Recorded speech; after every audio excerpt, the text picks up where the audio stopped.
Como construir um script de venda para o seu atendimento médico? É uma obrigação nossa aprender essas habilidades e entender que o mercado mudou, o jogo mudou, né? E a gente pode e devemos nos atualizar em relação a isso. Como treinar uma secretária para executar todo esse processo de maneira coerente? Às vezes você tem um excelente recepcionista, do tipo, os pacientes chegam, nossa, ela é um amor, me deu um cafezinho, me atendeu bem, chegou com um sorriso, mas na hora que você chama no WhatsApp, demora 2 horas para responder. Então, eu vejo que essa é a grande lacuna. Às vezes você enxergar que uma pessoa que é boa em uma coisa, ela vai ser boa em tudo. E muitas vezes não é o caso. Como precificar a sua consulta de uma maneira adequada para o serviço que você está oferecendo, margem de contribuição, CAC, LTV? Se você está ali patinando em faturamento, você está patinando em não conseguir trazer pacientes, os pacientes saindo, esse é o momento de você olhar para dentro e falar o que eu, como gestor, estou fazendo errado. Porque o negócio ele é sempre um reflexo do gestor.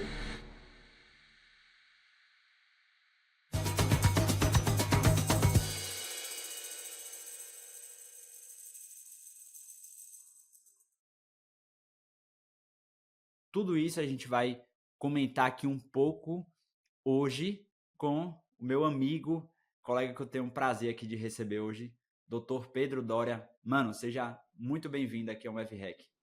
Obrigado, Caião. Eu fico muito feliz de estar aqui e poder contribuir um pouco com a história dessa empresa que eu admiro muito, vi nascer Fez e parte, né? pude ajudar bem no início, né? E que vem transformando a vida de milhares de colegas e possivelmente milhões de pacientes no Brasil, que isso casa muito também com a nossa missão, né? E me comprometo, né, com os colegas que estão aí em casa, de gerar bastante valor hoje para que vocês saiam daqui médicos e médicas, gestores, com mais controle do negócio de vocês, sabendo precificar, enfim, fazer uma venda que muitas vezes não é tirar dinheiro do paciente, e se você conseguir gerar transformação vendendo a ideia do tratamento para o paciente. Eu acho que essa é a nossa proposta aqui hoje. Show de bola. Apresentando aqui com mais detalhes, Pedro, né? É médico de formação, foi meu colega de sala, inclusive, peguei muita carona com ele aí. Fez MBA em finanças na USP. Hoje é diretor de receita na B2 Médico, que é uma das maiores agências de marketing médico aqui do Brasil, e também advisor no Mev Business, que é o nosso programa aqui de negócios, né, para médicos e empreendedores que estão empreendendo dentro da área especificamente de medicina do estilo de vida, né? Eu gosto de dizer que é como se fosse o nosso MBA de MEV ali, onde a gente vai ter toda a base, né? Hoje a gente vai comentar alguns tópicos aqui que fazem parte desse repertório de habilidades que o médico precisa desenvolver quando ele resolve empreender. E aí eu queria começar por aí, porque, enfim, né, eu tive o privilégio de acompanhar toda essa jornada sua, né, juntos, compartilhando ali como colega de sala. E eu lembro, inclusive, de uma conversa bem específica que a gente teve já quase quando a gente estava para formar, ali no Farol da Barra, e você construiu toda, durante o período da graduação, toda uma carreira já de relação e tudo voltado para a cirurgia plástica, que era, né, a parte do seu plano naquele momento. E hoje você acabou seguindo um caminho bastante diferente, né, como empreendedor, potencializando os médicos para poder entregar serviços, enfim, mais qualificados, conseguir alcançar os pacientes. E eu queria começar te perguntando, cara, como é que foi essa mudança para você e principalmente sobre o aspecto da visão empreendedora, né? Porque obviamente é claro que não faz parte da nossa formação e você tem que desenvolver uma série de não só habilidades, mas no sentido de você começar a enxergar o problema de uma maneira diferente, porque a gente é formado para enxergar os problemas a partir da lente clínica e não necessariamente a partir da lente do negócio como uma máquina que funciona com várias roldanas ali, né? Então, queria te perguntar um pouquinho sobre isso hoje. O que é que você considera que seria uma visão empreendedora? Como é que foi esse processo para ti?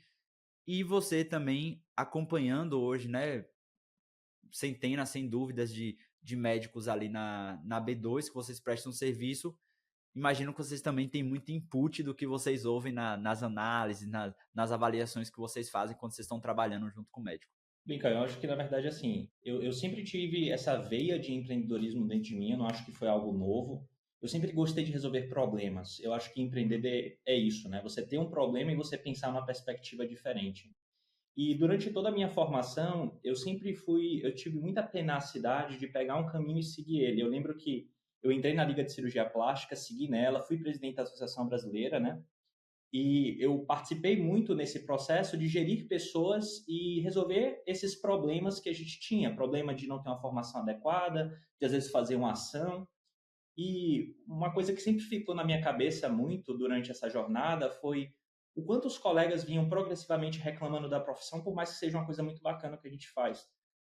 E durante a pandemia, eu fiz a prova de residência, eu tinha até chegado na segunda etapa, mas estava naquele período que ninguém estava operando, e eu falei, poxa, não vou fazer aqui agora uma residência, sendo que eu não vou operar.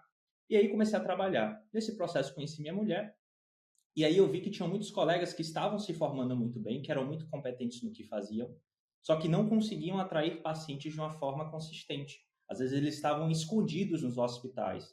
E aquilo me deixou um gosto amargo, do tipo, poxa, como é que eu posso fazer esses colegas talvez virem à luz, né, e não passar. E a ideia inicial foi como fazer Monique, a minha mulher, não passar por isso, Contextualizando que né? sua esposa é Como ter médica, uma né? rampagem. Cirurgiã. Exato, ela é cirurgiã, né, a Monique. E aí eu liguei pro Dan, foi nesse contexto que eu liguei pro Dan. Eu falei, pô, Dan, tô vendo que a coisa aqui em Salvador não tá tão bacana, queria saber como é que tá aí em São Paulo, como é que tá a rampagem pros colegas. Ele me trouxe, pô, cara, aqui a coisa tá muito parecida. Só que ele tava fazendo MBA de marketing digital e eu tava fazendo de finanças, e aí a gente começou a pensar em ideias onde a gente poderia tirar os colegas de um espaço de achar que o marketing é lugar de médico que não é tão competente ou daquele médico que não se garante no consultório, para realmente povoar a internet com informação de qualidade e ajudar os pacientes a encontrarem alguém que resolva de verdade o problema deles. E foi especialmente importante durante a pandemia, porque foi aquela época que ninguém sabia tratar o Covid direito, se falava um monte de coisa, muita baboseira, muita coisa boa, e o paciente às vezes sofria por encontrar informação errada. Então, eu acho que a B2 ela nasceu muito dessa vontade de querer fazer a diferença e de querer que o paciente encontre um profissional qualificado. E aí o nosso sentimento é, através dos nossos clientes, eu consigo tratar esse paciente, né? Então eu sempre falo que eu não deixei de ser médico uma vez que eu entrei no empresariado, eu só faço isso de uma forma alavancada, né?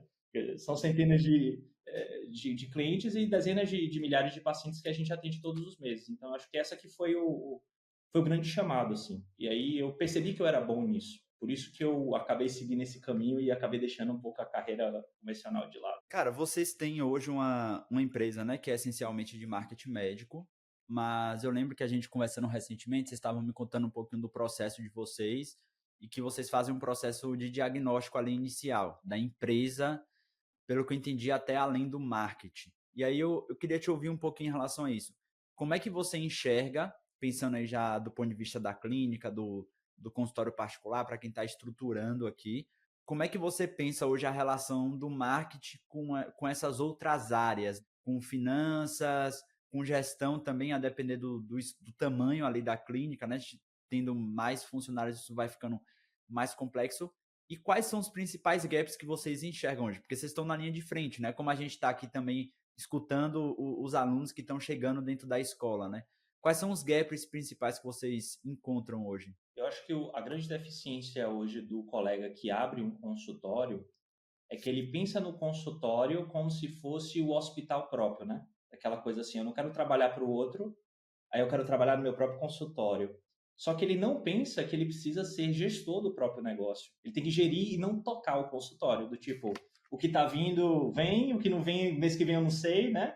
E às vezes, nesse processo de não saber gerenciar, não entender como é o funcionamento correto de um negócio, né, de ser empresário ou empresária efetivamente, ele acaba achando que o marketing vai trazer toda a solução. Do tipo, o que falta para mim são pacientes.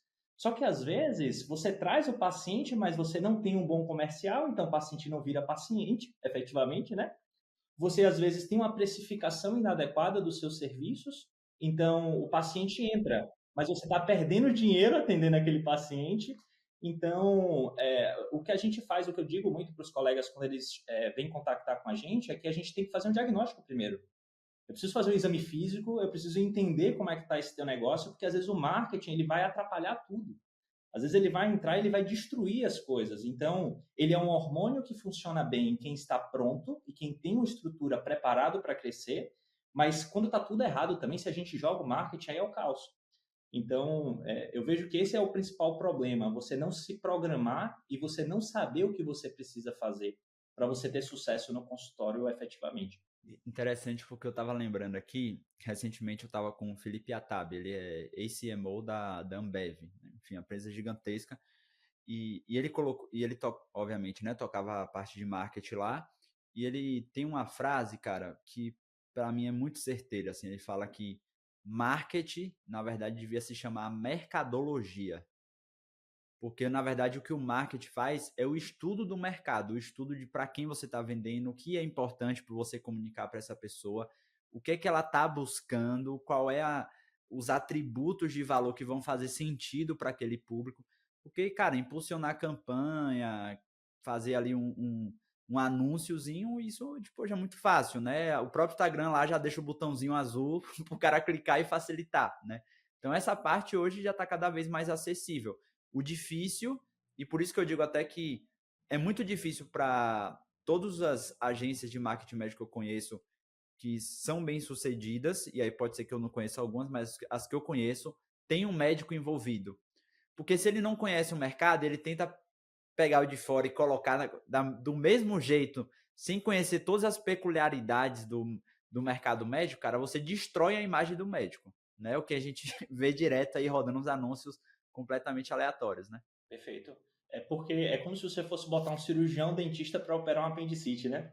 Assim, a lógica de mercado da medicina ela é completamente diferente do odonto, por exemplo, que é um mercado que é similar, tem um perfil parecido, só que a jornada de compra, ou seja, o processo que esse paciente faz para comprar de um cirurgião plástico, ele é diferente do que ele faz para de um bucomaxilo.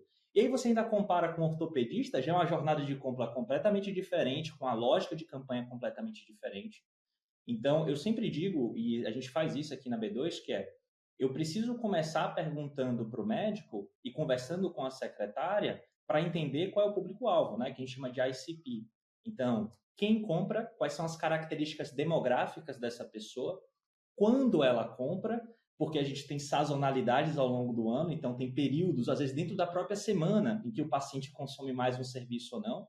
Então, às vezes a gente está anunciando de uma forma linear, mas se eu anuncio mais na quinta e menos no domingo, eu tenho um resultado superior. E ainda assim eu preciso saber como é que essa pessoa compra. Porque é comum a gente ver campanhas, só dando um exemplo de dermatologistas ou cirurgiões plásticos, onde aquela campanha quer fazer cirurgia plástica, clica aqui, né? Mas ninguém consome assim. Você não conhece o médico plástico no Google hoje, amanhã você está marcando cirurgia. Não é a jornada típica. Você precisa conhecer o médico, entender se ele é competente, entender se a técnica dele é boa e se vai funcionar com você, que são as três grandes dúvidas do digital, né? Então, se ele não tem tempo suficiente para responder essas dúvidas, você vai estar jogando dinheiro fora, né? Você vai estar frustrado, a secretária fica estressada porque está recebendo um monte de contato, ninguém fecha. Aí aquela briga, né? Lead desqualificado. Não, o comercial não sabe atender. Então, o médico que fica no meio do caminho, ele fica nesse embate entre dois que deveriam ser parceiros dele, mas é como se fosse aquela casa disfuncional, né? Que ninguém conversa, todo mundo brigando e só dinheiro indo embora. Então, é bem importante que você realmente tenha esse conhecimento mercadológico e você saiba como as coisas funcionam. Até porque, só fazendo um adendo breve, existem especialidades que a gente não pega, do tipo cirurgiões oncológicos, neurocirurgião muito difícil, mas cirurgião cardiovascular, porque são especialidades de indicação. Então, eu fazer marketing direto para um paciente oncológico, ele não vai estar pesquisando no Google. Geralmente ele vai ter o diagnóstico com o oncologista e o oncologista vai fazer o direcionamento. Então, o marketing para esse profissional é um marketing de autoridade entre os pares. Não é um marketing de tráfego direto propriamente dito. Então, quando não entende-se isso... Teoricamente seria um B2B, né? Tipo, empresa para empresa. Seria a empresa do médico com a empresa de outro médico que é o que vai indicar ele, né? Exatamente. Aí é aquela coisa, o tempo para isso surtir resultado é 6 meses a 1 ano. Enquanto você vai se comparar com um colega ortopedista, que às vezes ali com 4, 5 meses ele está tendo um resultado bacana já, entendeu? Então, é importante que você tenha esse conhecimento e também, claro, que o parceiro que você escolha te dê essa previsão e te mostre qual é a jornada que você vai ter que passar para que você tenha um sucesso, né? Você falando, eu lembrei de uma colega oncogeneticista que eu dei uma mentoria uma vez e, cara, 90% dos pacientes dela vinham de indicação e era um contexto muito específico, assim, que eram pacientes que iam começar a fazer terapia de reposição hormonal, e aí a gineco, por precaução, enviava para um oncogeneticista para, enfim, diminuir ali a possível risco que ela teria com a reposição, e aí, estando tudo ok, enfim, não tendo risco genético, ela começava a fazer essa reposição. E aí, na época, eu falei, cara, a gente vai ter que construir várias estratégias para você ter cada vez mais dentro do seu repertório de relação outras ginecologistas, porque são elas que vão fazer esse canal. Não adianta você ficar postando coisa no Instagram e tal, você só vai estar alocando energia onde não vai ter resultado, né? Perfeitamente. Aí eu acho que você tocou num ponto importante, Caio, que é o seguinte: é você mapear qual é o teu canal de aquisição de clientes. Que aí envolve já a gente entrando um pouco na gestão, que é você saber qual é a origem desses teus pacientes, para que você saiba onde é que você vai investir tempo de uma forma mais adequada. Claro, todo mundo precisa ter Instagram, pelo menos para ser aquela vitrine. Mas não quer dizer que essa colega ela precisa estar postando stories 5 vezes por dia, como o cirurgião plástico já tem uma necessidade. Então, uma vez que você mapeia qual é o canal principal, olha, meu canal principal é esse, 80% da minha base vem de indicação de outros colegas, 20% vem de outros pacientes. Eu não tenho um canal de marketing externo, por exemplo, de mídia social. Só que desses 80%, 64%, ou seja, 80% dos 80%, vem de um colega específico. Então, assim, você precisa reforçar a tua comunicação com esse colega, às vezes ligar para ele depois, mandar um relatório especial para ele. Pô, colega, obrigado pela indicação, eu agradeço muito, o paciente está sendo bem cuidado, olha aqui o relatório. Então, você construir e fortalecer esses relacionamentos para que você não perca um canal. Porque às vezes esse colega aposenta, metade do teu consultório ele vai embora, né? De um dia para a noite. Sabe uma curiosidade, cara? Quando eu comecei, quase 90% dos meus pacientes vinham de um grupo de psicólogos que eu fiz formação em psicoterapia. E aí eu era o único médico do grupo, e aí psicólogo tem aquela coisa, enfim, né, hoje menos, mas a depender do grupo, um pouco de receio com psiquiatra, né? Porque nem todo psiquiatra trabalha bem com o psicólogo. E aí, como eu não era psiquiatra, mas trabalhava com insônia, com esses fatores, aí, e grande parte, obviamente, dos pacientes que buscavam psicólogo estavam com ansiedade, depressão, correlacionado ali com insônia, e foi aquilo ali. Aquilo ali manteve durante muito tempo, aí depois começou a indicação ganhar 10, 15, 20% à medida do tempo, e isso manteve. Tipo, eu nunca captei fortemente, por exemplo, pela internet, nunca precisei. E, teoricamente, foi um canal B2B, né? Se a gente for classificar dessa forma. Então, vão ter várias possibilidades, né? Esse é o ponto. E isso é marketing. Isso para mim, é marketing de verdade, né? Exatamente. É você entender onde é que você vai investir. Por mais que a B2 ela seja uma empresa de marketing digital, o nosso primeira conversa com o cliente ela é sempre uma consultoria. E não é incomum eu chegar para o colega e falar: olha, colega, assim, você não vai se beneficiar do meu trabalho. Investe nisso aqui. Então a gente tenta sempre na nossa conversa com os colegas que chegam, a gente mostrar para ele: olha, esse aqui é o teu ouro. Eu não consigo fazer isso para você, mas o caminho é esse, né?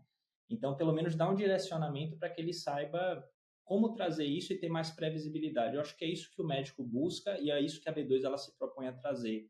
Fazer com que você tenha mais segurança na sua captação. Não é para o médico, hoje você fala isso, não é para o médico ficar andando de Porsche, né? Mas é para você saber que no mês que vem você vai ter uma entrada de paciente X e que isso vai te trazer uma tranquilidade.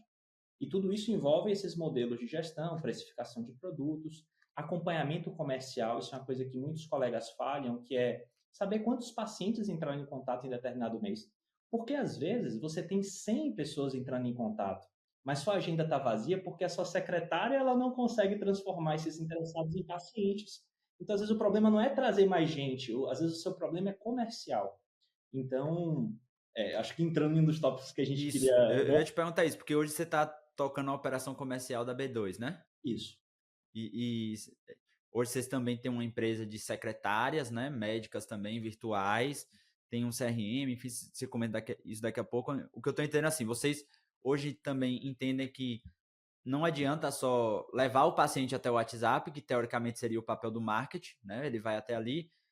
Vocês entram também na parte comercial, porque não adianta trazer, o cara também não vai ficar satisfeito, né? Porque o objetivo final, que é ter o paciente, não está alcançando. O que você vê hoje de principais gargalos, gaps, lacunas em relação a esse aspecto comercial, né? E aqui por comercial, para todo mundo entender, a gente está falando do atendimento da secretária, né? Ou seja, é o processo ali de de agendamento, convencimento, reagendamento, enfim. O que é que eu enxergo, Caio? Assim, eu vejo que durante muitos anos essa secretária, ela na verdade é um ajudante do médico, né? Ela não existe uma formação profissional em secretariado médico. Então, dentro de um consultório de sucesso, todos os colegas que têm sucesso, existem funções que a secretária, meio que no colega que tem um consultório mais amador, ela faz tudo, né? Ela administra, ela recepciona e ela faz comercial que realmente é esse atendimento de leads. Mas o ideal é que você tenha uma pessoa para cada uma dessas coisas. Alguém vai Emite fazer a nota fiscal, administração. serve cafezinho. Exatamente. Às vezes você tem um excelente recepcionista, do tipo, os pacientes chegam, nossa, ela é um amor, me deu um cafezinho, me atendeu bem, chegou com um sorriso, mas na hora que você chama no WhatsApp, demora 2 horas para responder. Você já perdeu essa pessoa, entendeu? Então, você precisa metrificar quantos contatos você recebeu, desses quantos viraram pacientes efetivamente, quantos compareceram, para você entender se às vezes é um problema de sales engagement, né, que é agendamento sem comparecimento, entender qual é a latência entre o contato e o atendimento da secretária per si. Então, eu vejo que essa é a grande lacuna. Às vezes você enxergar que uma pessoa que é boa em uma coisa, ela vai ser boa em tudo. E muitas vezes não é o caso.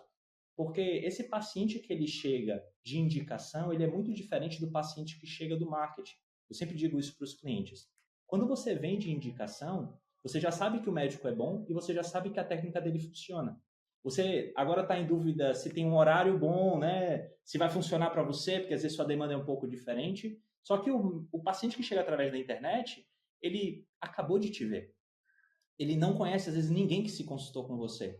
Então, ele não sabe se você é médico bom. Às vezes, o paciente tem dúvida até se você é médico de verdade, né? Você tem uma formação adequada. Ele não sabe se sua técnica funciona e não sabe se vai funcionar para ele. Então, quem vende para o paciente indicado é o indicador. Então, quando a pessoa ela liga, ela já comprou a ideia de se consultar com você. Quando a pessoa entra em contato no WhatsApp porque viu um anúncio seu, quem vai vender é a secretária. Então, por isso que a gente vê taxas de conversão tão diferentes. Quem é da indicação, 80% fecha. Às vezes você não tem uma vaga para hoje, mas você tem para daqui a um mês e o paciente espera. Quem vem da internet, ele não vai esperar um mês. Ele quer para amanhã. O que você está colocando também é que não só a gente precisa ter o dado de a cada 10 pacientes quanto fecham, mas por canal. Ou seja, o cara que vem por anúncio, a cada 10 tantos fecham. O cara que vem por indicação, a cada 10 tantos. Senão você vai começar a ficar com viés. Tipo, 50% do seu público é por indicação, isso meio que vai falsear, porque esses vão ser, vamos dizer assim, pessoas fáceis, ou seja, é uma venda transacional, né? Você não faz esforço ali porque a pessoa já está decidida a entrar, porque ela veio por indicação. Do outro lado, não é, onde o esforço comercial realmente de convencimento, quebra de objeções, alinhamento, esclarecimento vai acontecer. Então, seria essa divisão. Exatamente. Você precisa ter um processo comercial robusto para quando a pessoa ela está chegando e ela ainda não entende direito qual é o produto oferecido. Aquele paciente que chega de indicação, a gente diz que a secretária é tiradora de pedido, do tipo, quero agendar, os horários são tais, ela marca e pronto. O paciente não tem tanta dúvida. O paciente não chega perguntando onde é que o médico se formou, né? Ou qual é a experiência prévia dele.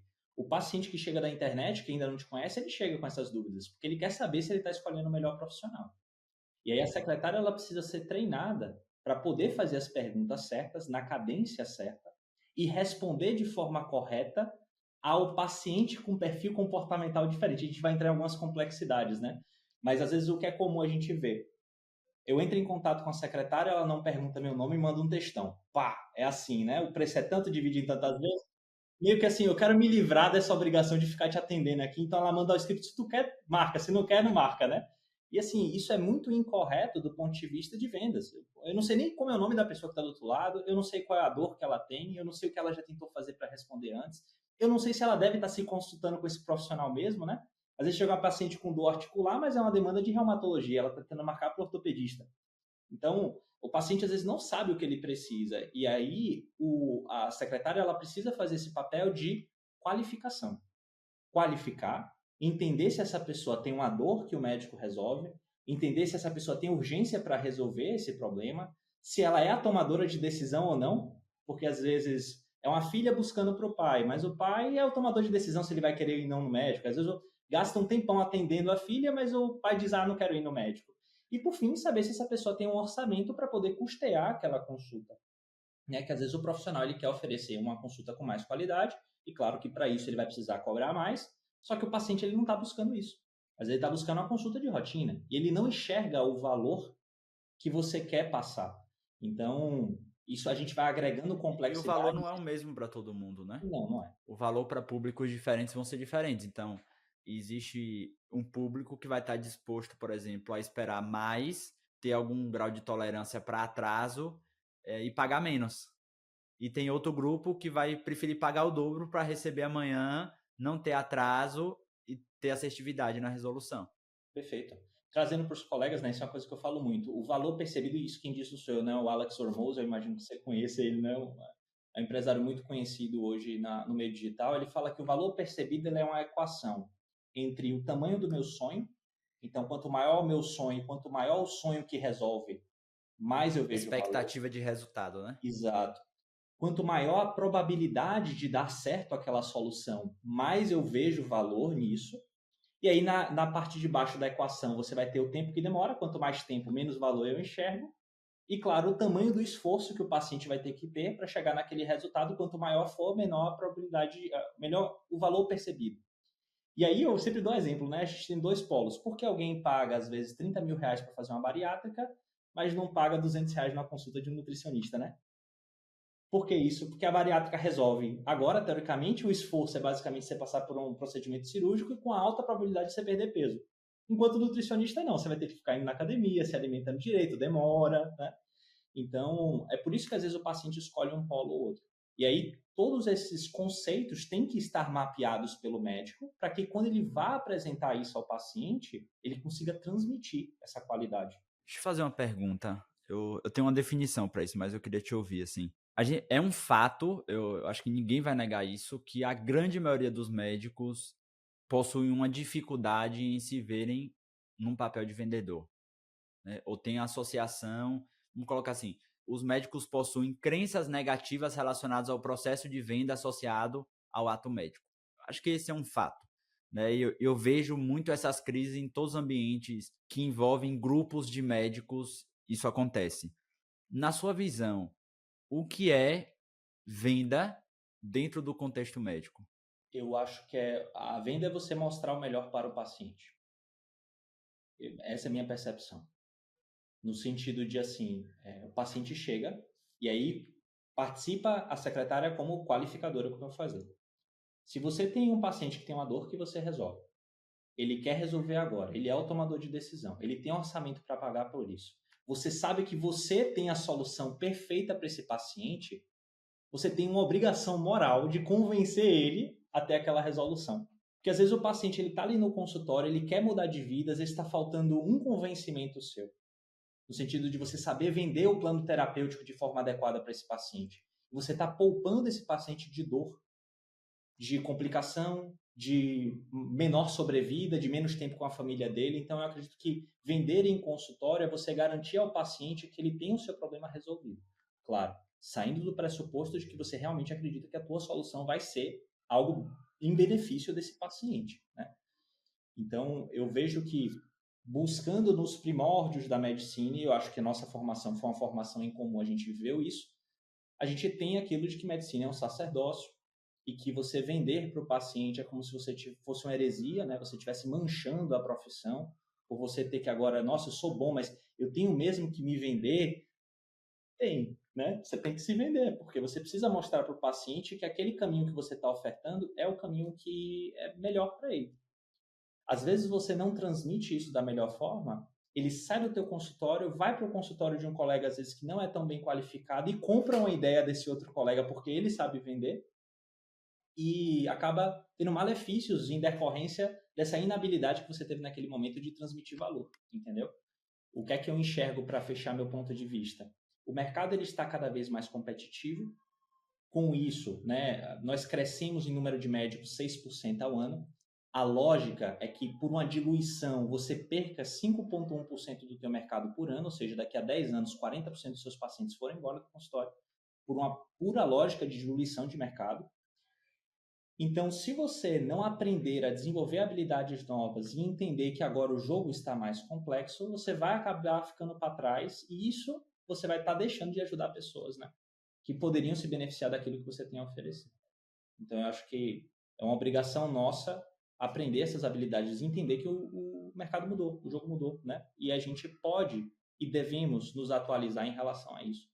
Você tem se desenvolvido e aprendido com os conteúdos aqui do podcast do MavHack? Então tem uma oportunidade para você. Para ir rapidinho o que você está fazendo agora, você vai lá no perfil do MavHack e você vai ter a oportunidade de avaliar esse podcast com a quantidade de estrelinhas ali que você achar que o conteúdo daqui agrega de valor para você. Lembrando que essa é uma forma também de você demonstrar a sua gratidão e a gente vai podendo criar esse ciclo aí de perceber que a gente tem feito diferença na vida das pessoas e que você vai poder fazer a diferença também na vida dos seus pacientes. Então, convido você a avaliar o podcast, seguir também para receber todas as notificações. Muito bom, cara. Eu gosto de definir, e eu acho que está em total alinhamento com o que você colocou, que vender é apoiar o paciente a tomar as melhores decisões de saúde para ele. E vejo isso muito a partir da lente da MEV, porque o que a gente faz na MEV, aí a gente está considerando o paciente dentro da consulta, é ajudar o paciente a tomar as melhores decisões no processo de mudança e manter essas mudanças, que é o desafio. Porque saber que ele precisa se alimentar de maneira saudável, ter um sono reparador, essas coisas, tanto ele já sabe quanto ele já quer. A dificuldade é ele acreditar que é possível e ele manter durante esse processo. Então eu vejo com a mesma lente, só que numa fase anterior, né? Como você colocou. Porque convencer que o processo ali de avaliação do que a gente vai oferecer na consulta tem a capacidade de trazer isso para ele. Apesar de ter o elemento do sacerdócio, eu acredito que o principal fator que influencia é o que você colocou. Não era uma habilidade necessária. Você pega 30, 40 anos atrás, era basicamente, às vezes era o único especialista, inclusive, às vezes o paciente nem gostava do médico, tem aqueles interior assim que tem os médicos que já tem uma fama ruim, mas sei lá, é o único psiquiatra no raio de 200 quilômetros, é o único, enfim, da especialidade X naquele, e aí o paciente vai por uma falta de opção às vezes até, né?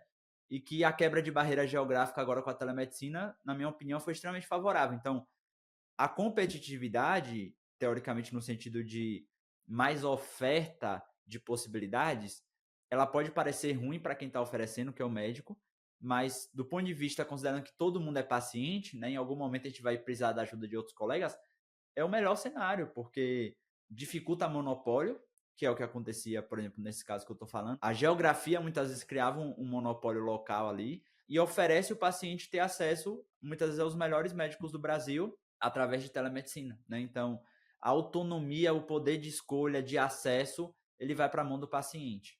Então, eu vejo, apesar vamos dizer assim, do afunilamento, mas do ponto de vista de oferta de saúde, eu sou muito otimista nesse sentido, porque isso vai qualificar todo o processo. Então, pô, agora não adianta mais você só oferecer um trabalho tecnicamente bom, e vou até colocar no sentido só de diagnóstico e orientação. Agora você tem que ter uma experiência adequada, você tem que ter um atendimento rápido. Então, todo o processo de cuidado, ele melhora para quando a gente for precisar também, quando os nossos pais forem precisar, né? Perfeito. E eu acredito que, assim, com o aumento de número... Que, assim, a grande preocupação que eu vejo hoje é falar-se que, assim, são profissionais que estão sendo mal formados, né? Eu acho que essa é a grande preocupação. Enxergando o mercado com os olhos que eu tenho hoje, tem muito profissional antigo mal formado também, né? Eu não acho que isso é um caso isolado dos profissionais novos, não. Mas se você tem mais oferta e você obriga esses profissionais a se qualificarem mais, a tendência é que, no médio para longo prazo, depois esse espaço ele acabe retornando para profissionais bons.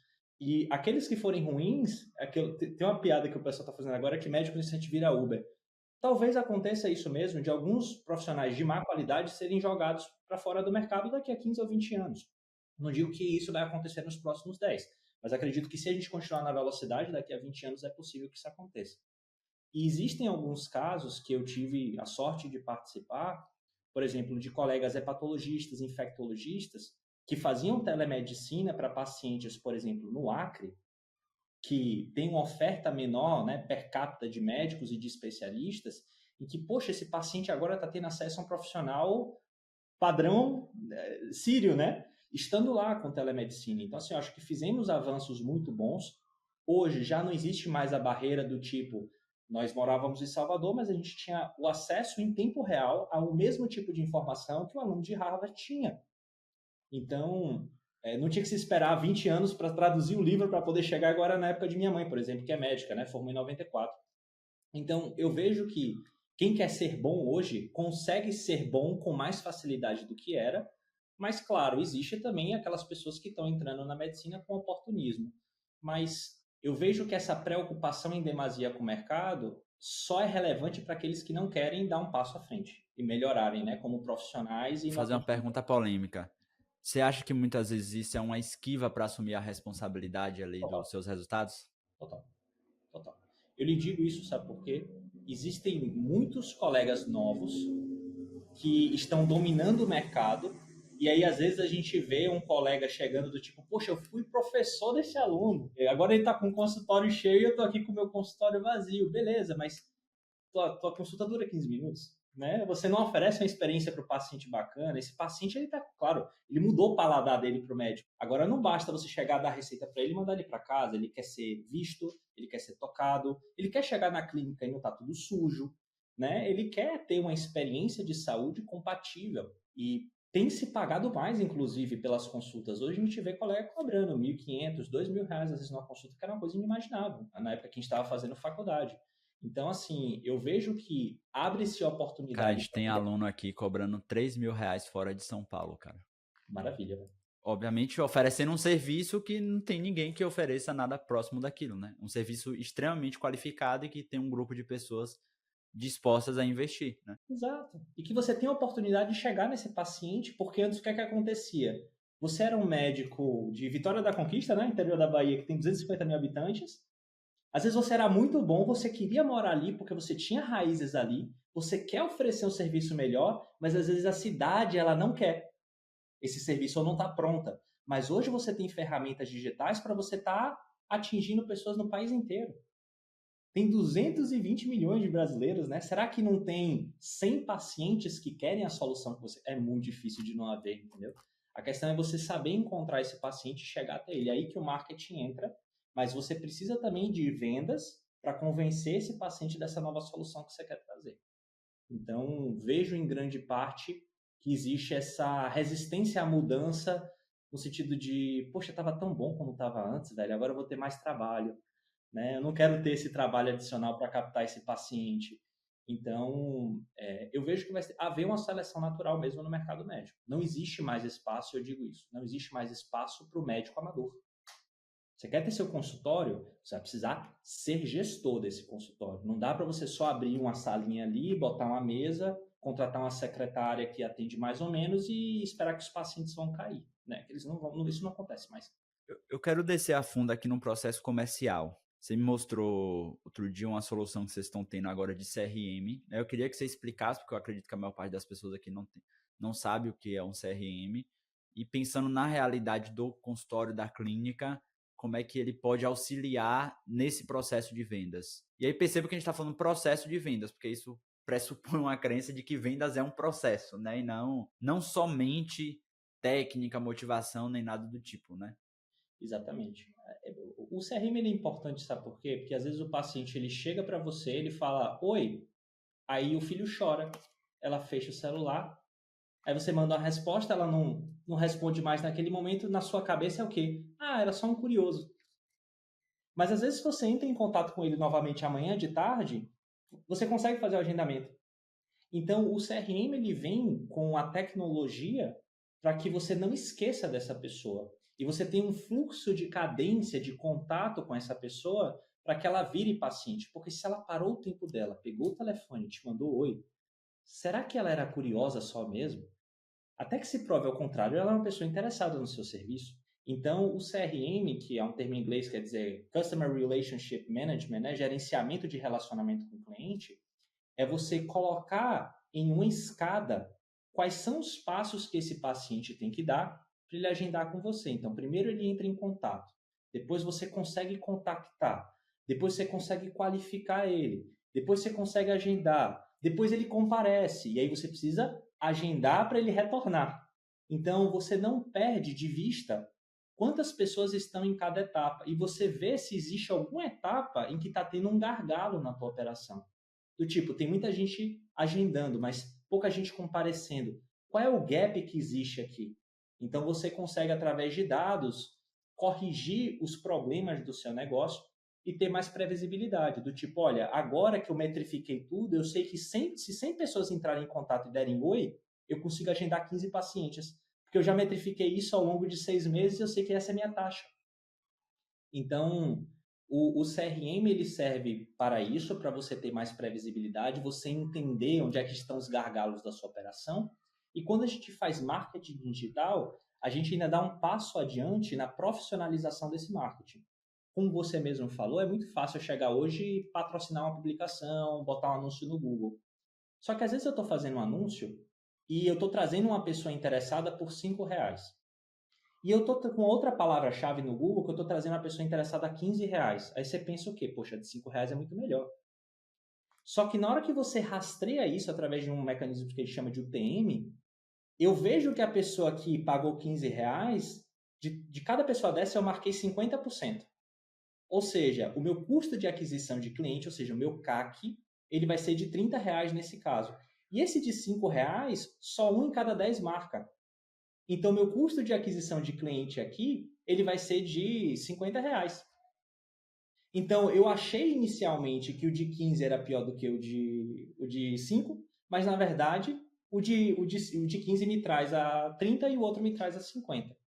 E aí você ainda pode agregar mais uma camada de complexidade nisso, que é o quê? Beleza, eu trouxe esse paciente a 30 e eu trouxe esse paciente a 50. O paciente de 50, ele faz em média 5 consultas comigo. O de 30 ele só faz uma. Então, o LTV, ou seja, o Lifetime Value, o valor que esse paciente deixa no seu negócio ao longo do tempo clínico dele, é superior em um do que no outro. Aí a gente vai achar a regra, a métrica de ouro, né, no marketing digital. É assim, qualquer negócio você precisa dessa métrica, que é o LTV sobre CAC. Ou seja, quanto esse paciente deixa de receita líquida do meu negócio, tirando os custos que eu tenho para poder entregar esse serviço, sobre o meu custo de adquirir aquele cliente. Se você tem um LTV sobre CAC, muitas vezes se fala de 3, mas a gente sempre bota de 4. Ou seja, você tem R$ 4 de receita para cada R$ 1 que você usou para poder trazer esse paciente. Você tem um negócio que é saudável e que você tem uma avenida de crescimento interessante, entendeu? Isso é venda, pessoal. Eu imagino que muita gente que está ouvindo aqui, talvez seja a primeira vez que eles estão ouvindo esses termos, né? CAC, que é custo de aquisição do cliente, LTV, que é Lifetime Value. Obviamente que, e por isso, inclusive, esse foi um dos motivos da gente ter estruturado o Mev Business com modelo, com a lógica de MBA, porque eu já vi muitas vezes, Pedro, enfim, vários ambientes de empreendedorismo médico que eu já estive, vamos fazer uma mentoria, bota todo mundo na sala, ninguém sabe nada de negócio e acha que o pessoal trocar ali vai sair alguma coisa. Se você não tem um repertório básico de você entender imagem de contribuição, os termos aqui que a gente está falando, você não vai conseguir ter repertório até para fazer perguntas boas. Isso acontece também na formação. O cara, primeira aula ao vivo que a gente faz lá na formação de MEV, cara, as perguntas são perguntas bem mais simples. À medida que o cara vai conhecendo mais sobre MEV, ele vai conseguindo fazer pergunta boa, muito específica. E aí, inclusive, a gente consegue dar respostas que vão gerar ainda mais valor para ele. Então, eu vejo que tem uma deficiência base de educação de negócios, como qualquer outra coisa, né? Como qualquer especialidade que a gente vai fazer, qualquer coisa que a gente vai fazer na medicina, você precisa de desenvolver um repertório de conhecimento dentro daquela área para que você desenvolva habilidade, para que depois o network, qualquer outro fator que é importante também, possa gerar mais valor. Mas é a base ali, é o conhecimento essencial. Então, o CRM seria essa organização desses dados, seja via... A gente falou aqui hoje, porque quase tudo hoje é digital, né? Mas eu lembro muito do Rony da Reserva, né? É um cara que eu admiro bastante, assim, como empreendedor brasileiro. E ele falava que no começo da Reserva, o CRM era um caderninho, velho. Que os caras anotavam lá, tipo, fulano falou que a filha dele tal coisa. E anotou uma informação importante lá, ou... O cara comprou uma camisa de presente para o primo e o aniversário vai ser sábado. Aí quando era na segunda-feira, o vendedor ligava pro cara, e aí, como é que foi? Seu primo gostou da camisa? O que é que você achou? Isso é gestão de relacionamento. é você organizar essas informações para que esse relacionamento ele seja intencional e não só apenas reativo à demanda que vai surgindo. Então é você saber a data do aniversário do seu paciente e não só você mandar aquele e-mail automático que já vem na plataforma que ele recebe uns 15 no dia do aniversário dele, mas você gravar um áudio no WhatsApp para ele, falando, cara, não sei o que, pô, bacana, muito feliz com os resultados que a gente tem construído aqui. Enfim, é relacionamento, né? Só que a gente faz isso de uma maneira intencional, organizando dados e conseguindo construir essa fidelização a longo tempo, que na minha visão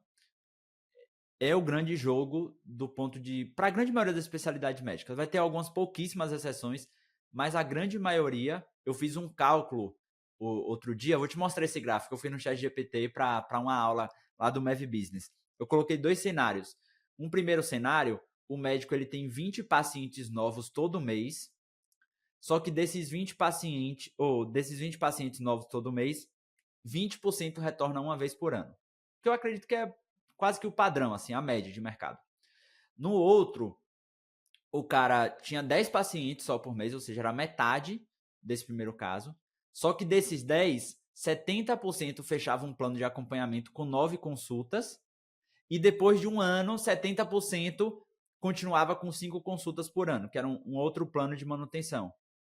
E aí ele vai fazendo a curva, enquanto o cara ele fica meio que parado, porque é 20 todo mês, só que volta só um pouquinho. Então fica numa faixa ali.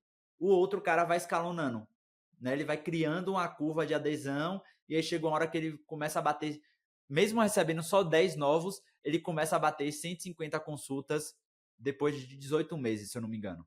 Perfeito. Você trouxe um conceito aí que, assim, a gente acaba trazendo aqui nomes americanizados e mais complexos de coisas, né? Mas tem duas métricas que determinam o sucesso de qualquer negócio, além, claro, de margens e etc. Mas a primeira delas é quantos pacientes novos você tem e quantos pacientes antigos você perde. O jogo é esse. Você tem um balde, esse balde tem um furo. E você tem enchendo de um lado e tem vazando de outro. Você precisa que encha mais do que vaze. Você precisa tampar os buracos e você precisa aumentar para que aqui chegue mais.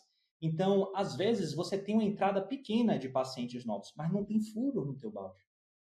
Então, o teu balde ele vai continuar enchendo. Agora, se você tem uma entrada gigante e você tem brocas dentro desse balde, o teu negócio ele não cresce nunca, ele vai ficar naquele platô, você tem um esforço homérico para você conseguir botar gente nova. E aí, eu só queria comentar um negócio, cara, depois eu até te conto esse caso mais em detalhes, mas assim, eu já tive clientes, tanto na Foltz, que é a nossa empresa de secretariado, quanto na B2, em que a gente tinha um monte, 100 novos pacientes por mês, mas o consultório nunca ia para frente. E na hora que a gente foi ver, é porque o paciente não gostava do atendimento do médico, então ele não voltava mais. Entendeu? Então, o CRM ele entra nessa jogada para você entender que às vezes o problema não está no marketing, não está na secretária, às vezes o problema está em você.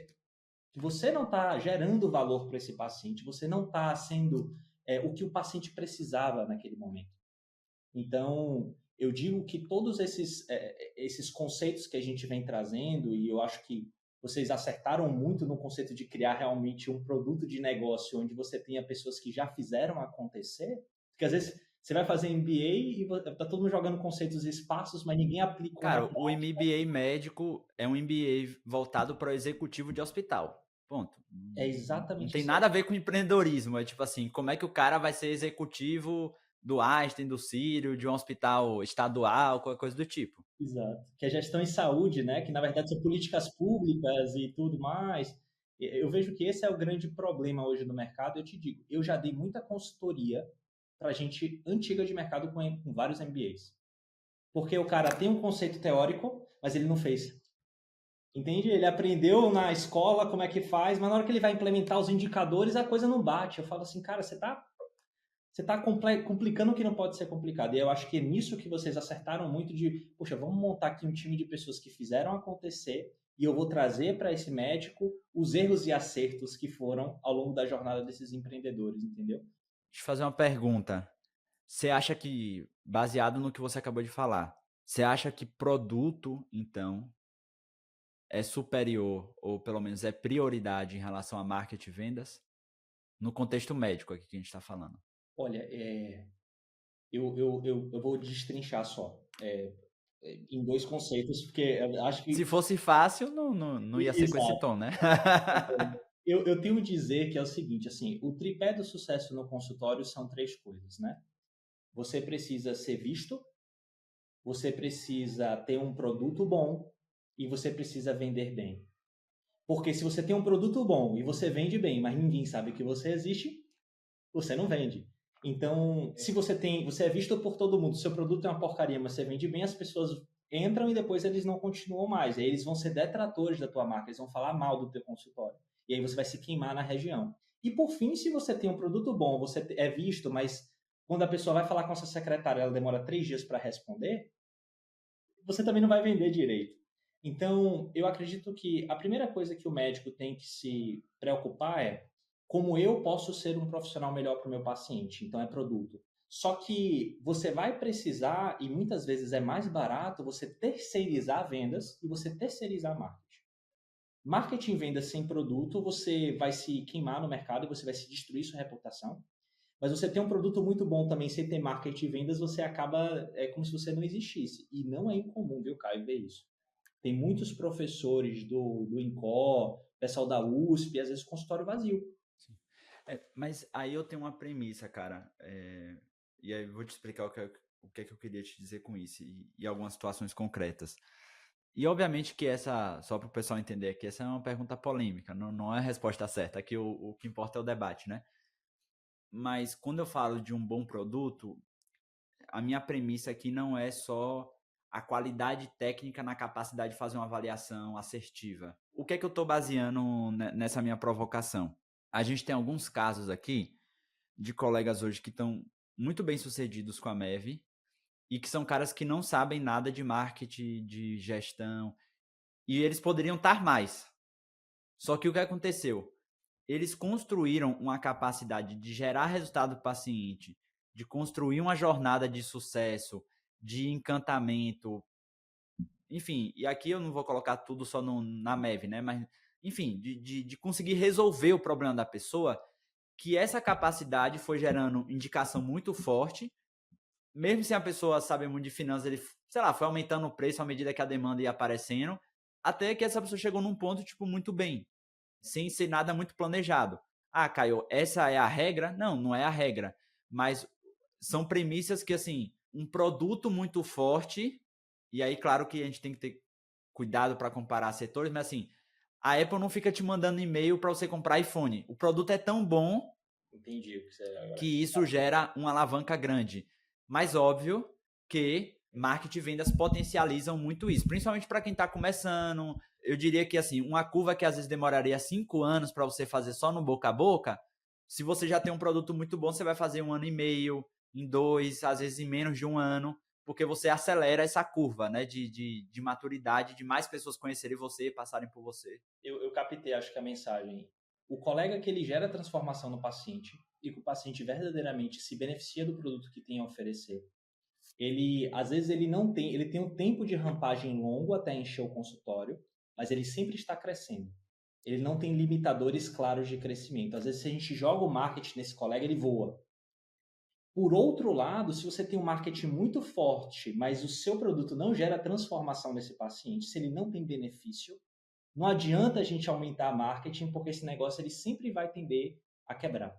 Então, acho que talvez a pergunta seja, é melhor você gerar uma transformação e você ir crescendo aos poucos, que você ter aquele esforço homérico e você, na verdade, não beneficiar o paciente no final das contas. É isso, com certeza. Eu acho que produto, nesse conceito, ele vem antes realmente de marketing e vendas. Isso, por exemplo, foi o contexto aqui da MEV Brasil e acredito até pelo que eu conheço da B2 também, né? Tipo, quando a gente acertou ali de falar, cara, é isso. Quando a gente foi na segunda turma do MEV Clinic, a gente falou, cara, era isso que as pessoas estavam buscando. Aqui a gente acertou. Depois foi muito mais fácil e aí, enfim, né? A escola cresceu. Curva simétrica. No meu consultório também, quando eu criei o primeiro plano, assim, de insônia, que eu lembro do paciente que teve um resultado bem redondinho, que o cara chegava, eu já conseguia mostrar para ele, cara, as próximas semanas vão ser assim, a gente vai ter essa cadência. Foi de um semestre para o outro, assim, foi um salto de 3, 4 vezes, né? Então, são complementares, né? Eu acho que a, a resposta final é essa. E eu te digo uma coisa que é o seguinte, acho que você trouxe que é bem valioso, que é o seguinte, quando você acerta os ponteiros do teu consultório com oferta, marketing, a coisa ela deslancha muito rápido, é muito claro para você como gestor quando você acertou. Se você está ali patinando em faturamento, você está patinando em não conseguir trazer pacientes, os pacientes saindo, esse é o momento de você olhar para dentro e falar o que eu como gestor estou fazendo errado. Porque o negócio ele é sempre um reflexo do gestor. Ele só vai parar no teu limite de gerir. Então, se o negócio ele não está subindo o faturamento, você já está há 4, 5 anos ali no mesmo faturamento, que na verdade se o faturamento está caindo, né, porque tem inflação, na verdade, né, você deveria estar faturando mais, mas se você está com o faturamento estável há 3, 4 anos, o problema muito provavelmente vai estar em você, como gestor, porque você não está conseguindo enxergar as oportunidades e você não está conseguindo entender quais são as outras avenidas de crescimento. Em alguma área, você tem um buraco, você não está enxergando. Exatamente. Você não está vendo onde é. E aí entra aquela coisa, assim, aí volta aquela questão do privilégio da nossa geração. Dificilmente uma B2Med existiria na época de minha mãe e dificilmente uma Mev Brasil existiria na época de minha mãe também. Porque hoje, você olha o tempo de rampagem dessas empresas e o que a gente conseguiu, um pouco de sucesso que a gente conseguiu nesse pouco tempo. Por quê? Porque a gente aprendeu de gente que já tinha feito e a gente tem acesso a pessoas que antigamente acho que seria impossível de se ter acesso, né? Então a gente vai para congresso, a gente compra imersão, a gente abre mentoria, a gente vai agregando e pegando o conhecimento dessas pessoas que fizeram acontecer e a gente consegue acelerar muito rápido esse processo de crescimento. Então, hoje em dia você tem esse benefício de você ter assim muita informação de qualidade e às vezes de graça. A gente está aqui batendo papo, a gente está trazendo conceitos aqui que muita gente vende em imersão. CAC, LTV, conceito de margem de contribuição. E o pessoal, eles têm acesso a esse tipo de conteúdo e pescam coisas e aplicam que dá resultado amanhã, entendeu? Cara, outro dia eu descobri acho que é uma médica do Sistema Público de Saúde aqui de Uberlândia, onde a gente está, que já fez alguns cursos gratuitos nossos e acompanha aqui bastante. E ela contou, cara, que eles estão construindo um projeto gigantesco, eles utilizam as aulas aqui do podcast e alguns materiais gratuitos que a gente tem para treinar o pessoal da equipe e para poder fazer. Então, enfim, são um tipo de situação que traz muito significado, né, para o que a gente está fazendo, que é a mesma coisa que acontece. Eu digo que essa é a parte mais bonita da MEV, porque, claro, você conseguir oferecer um serviço diferenciado, poder fazer uma transição de carreira, ter uma melhor remuneração, tudo isso é muito bacana. Mas o que mais me assusta, e eu só tive percepção clara disso, eu acredito que você deve pegar contextos semelhantes. Eu já ouvi de colegas aqui a frase assim, cara, eu já estava decidido a parar de ser médico assistencialmente. Enfim, o cara já tinha montado patrimônio e tudo, estava completamente desesperançoso com o contexto em que ele estava inserido. Eu falei, cara, eu não vou continuar fazendo algo que eu não vejo sentido e principalmente já tendo organizado o restante da vida. E esse cara enxergar na MEV a possibilidade de resgatar aquele brilho no olho de você conseguir atender o paciente, gerar mudança e depois ter aquele propósito de, caramba, eu fiz a diferença na vida dessa pessoa. Porque mesmo a gente sendo bem remunerado, como a gente tem vários colegas que são muito bem remunerados, e o cara tá desconectado, né, da prática médica dele, porque aquilo já perdeu um senso de significado ali na vida, porque ele não consegue conectar aquilo com, caramba, estou fazendo a diferença de uma maneira significativa, né? Maravilha. Eu acho que isso que você está me trazendo comunica muito com o perfil de empresário, eu não digo só médico, que tem sucesso hoje, que é o empresário que gera valor para os outros. No sentido assim, de a gente está aqui gravando esse podcast, a gente está passando informações e a gente quer transformar, às vezes, alguém que vai nos escutar e que vai ter mais sucesso no consultório pelo que a gente está transmitindo aqui, que é o que a gente chama de marketing de influência, né? De você produzir conteúdo gratuito relevante para que transforme a vida das pessoas e elas enxerguem aí uma luz. Então, isso volta àquilo que a gente estava conversando sobre o perfil do médico, você tem que criar soluções na tua clínica que realmente transformem o paciente. De nada adianta o paciente chegar no consultório, você passar para ele que ele precisa perder peso e fazer exercício físico, ele fala, tudo bem, doutor, vou fazer. Ele volta 6 meses depois com o mesmo peso. Então, assim, você não gerou a transformação, você não criou um plano para esse paciente para ter uma adesão real e que ele seja transformado por aquilo que você está se propondo a fazer. Então, eu vejo que esse é o caminho e é muito bom a gente dar sem esperar nada em troca, porque a gente está aqui dando conhecimento sem esperar nada, e depois a gente vê que a gente, pô, Pedro, aquilo que você falou fez sentido, eu mudei, né? Consegui sair, consegui fazer isso. Então, eu acho que é isso que tem que mover o médico hoje, que quer fazer a diferença, né? Você tem que ter um propósito que te move, que te coloca para frente, porque a gente aqui está falando de coisas, mas nem sempre é fácil, né? Muitas vezes a nossa jornada ela é difícil. O caminho do empreendedor, às vezes, é você olhar e falar assim, rapaz, eu acho que eu vou quebrar, entendeu? E você falar, mas eu preciso continuar em frente porque eu tenho um propósito tal, porque eu quero fazer a diferença, porque, olha, esse aqui é meu caminho, né? Então, eu vejo isso como algo muito importante e a gente fala todos esses conceitos, mas não quer dizer que o seu crescimento será linear. O empreendedorismo não é uma montanha russa, você sobe, desce, sobe, meu Deus, tá muito bom, e depois você cai tudo de novo, né? E aí você vai. Mas a curva, na hora que você olha no longo prazo, é uma curva ascendente. Então, é muito bom poder fazer a diferença na vida das pessoas, né? Eu acho que quando a gente escuta essas histórias, reafirma assim de, poxa, estamos no caminho certo. Então, é bom ouvir essa transformação, né? Velho, muito obrigado pelo seu tempo aqui, né? Pela generosidade aqui de compartilhar um pouco da sua experiência. Eu tenho certeza que quem está ouvindo aqui, atento, anotando, vai conseguir gerar mudança, porque tem vários elementos aqui que, inclusive, foram insights que, inclusive, já dei em mentoria para outros médicos e produziu ali virada de chaves no negócio. Então, acho que quem está atento aqui vai conseguir extrair isso. E aí, queria te perguntar onde é que as pessoas encontram você, a B2, conhece mais do trabalho? Assim, bem, a gente está em todas as mídias, né? Acho que como empresa de marketing a gente precisa ser casa de ferreiro, espeto de ferro, né? Então, assim, tem muito conteúdo bacana nosso no YouTube, para o pessoal que quiser acessar lá o nosso canal, é P2Med, né? A gente fala sobre vários desses conceitos de marketing, de vendas, de atendimento de secretária, de como você fazer um marketing efetivo, consciente, ético, em que você siga as regulamentações do CFM, inclusive, você não infringe nenhum conceito do nosso conselho. E no Instagram, né, B2MedBR. No meu Instagram pessoal, que é Pedro M. Dória, eu não produzo tanto conteúdo assim, no conceito de marketing médico, é muito mais para vendas, né? Então, quem quiser acompanhar lá, a gente sempre está fazendo muita coisa de valor, a gente espera poder agregar com vocês.